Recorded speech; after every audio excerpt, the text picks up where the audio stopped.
Boom shakalaka, capital continues to outflow from Bitcoin and Ethereum. Are we effed in the A? And exactly when we can expect things to turn around. Stay tuned. What's up everyone, Randall here from Crypto Love. Today's video, Bitcoin and cryptocurrency continues to go sideways since November. Are we effed in the A? And when things are finally going to turn around? Before we get into it, like the video, join us on Twitter at @CryptoLove, and of course, subscribe to the OG Bitcoin and Crypto YouTube channel, making daily videos for 7.5 years. Now, today, fear and greed at 46. Sideways from yesterday's fear. Overall, looks like things are fearful and greedy, which in my estimation is a pretty good time to start considering buying Bitcoin, because you definitely don't want to be buying it when people are greedy. That's when you want to be selling it and taking profits. Now, the overall market today up 1%.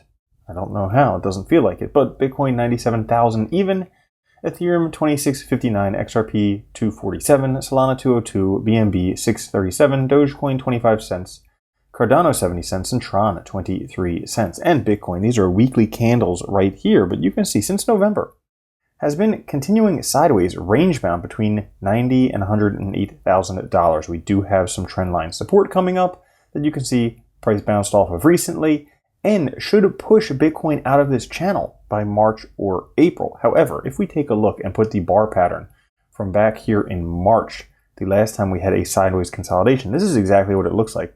And it pretty much just goes sideways until about July, which is the end of the summer, and that's when things start to take off, actually breaking out of this sideways trend by about August. So we may have a little while longer in purgatory. Right now, we are seeing capital continuing to flow out of Bitcoin and Ethereum. Now, oftentimes after a Bitcoin rally, this capital flows out to go into altcoins. But right now, we can see that this gray line right here is stable coins.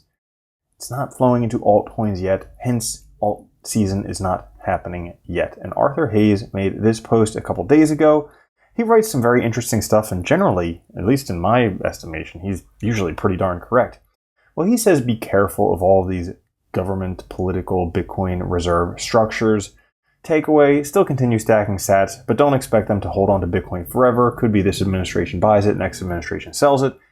And he did mention the likelihood of Bitcoin tapping $70,000 before continuing. So there might be a big move to the downside coming up. Now, is this a surprise? Not necessarily.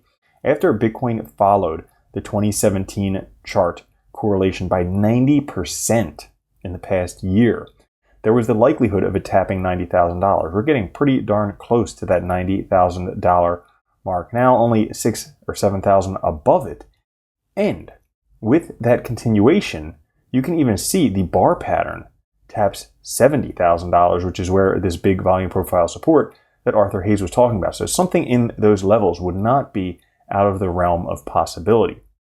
This is also something that if we take a look back to the beginning of January, Willy Woo had mentioned this. He said, careful, even though sentiment seems uber bullish, a cautious approach in the months ahead is worthwhile. Local risk tapped the first time this cycle. And if we take a look the last time local risk peaked, you can see there was a cool off, for I can't tell based on this chart, but it looks like at least a couple months of a cool off there before things continued. Not only that, but he mentioned that there's a ton of coins in profit that need to be sold off before we are properly reset, like what happened in each of these giant moves. You can see that it was in the negative, or at least the zero, when that giant move happened. And this is another chart that shows exactly how far we may need to go. So despite the recent price correction, Bitcoin traders still hold a 3.36% profit margin, still not in the negative. Since 2022, local bottoms have typically formed when the profit margin drops below negative 12%. So way down, you can see this dotted line right here would be negative 12%.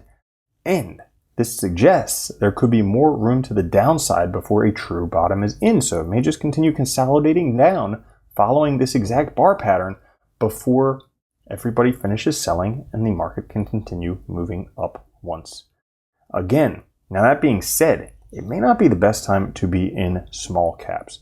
This is the others D, which takes a look at the total crypto market cap excluding the top 10 dominance. And you can clearly see this head and shoulders right here.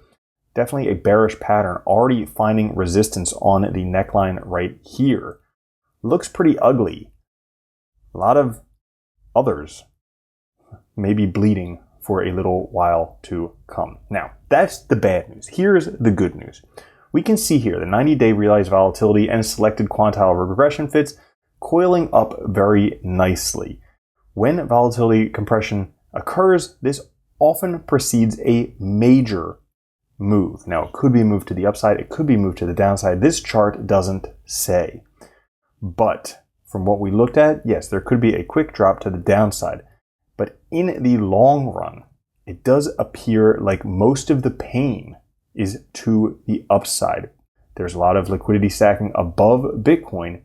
When this happens, when most of the market starts betting on the price going down, that's when the price goes up. When things are fearful to the most, that's when the price goes up. So once this occurs, and there's no way of saying exactly when it will occur, but we will take a look at one estimate as to when it will in a couple charts right here. But once this does occur, a massive short squeeze ensues and the price jumps up dramatically. So this chart right here, which did predict the last major Bitcoin move within, I think, 2 or 3 days, it predicted this move here. You can see that right now, Bitcoin price is getting outside an order of magnitude standard deviation, which would suggest we would have a big move coming to the upside to align once again with the 2017 and 2020 bull markets. So this is suggesting a big move to the upside for Bitcoin, and this could likely be coming once gold finishes its ripping to the upside. Right now, gold is on a massive rally, but it is on wave 1, 2, 3, 4, 5 of that rally.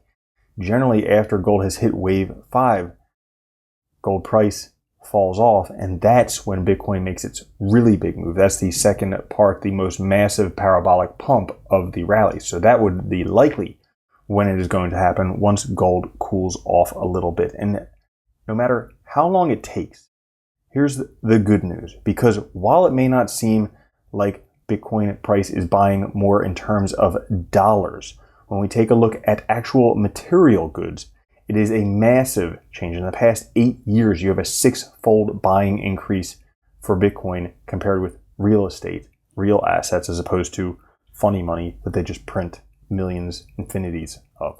So that's all for this episode. If you enjoyed it, there's an awesome playlist right up there. I'll catch you later. Have a good one. Love you. Peace. If you don't think Bitcoin's going to $1 million a coin and then $10 million a coin, you're already a loser. From now on, if you don't own Bitcoin, you're a moron.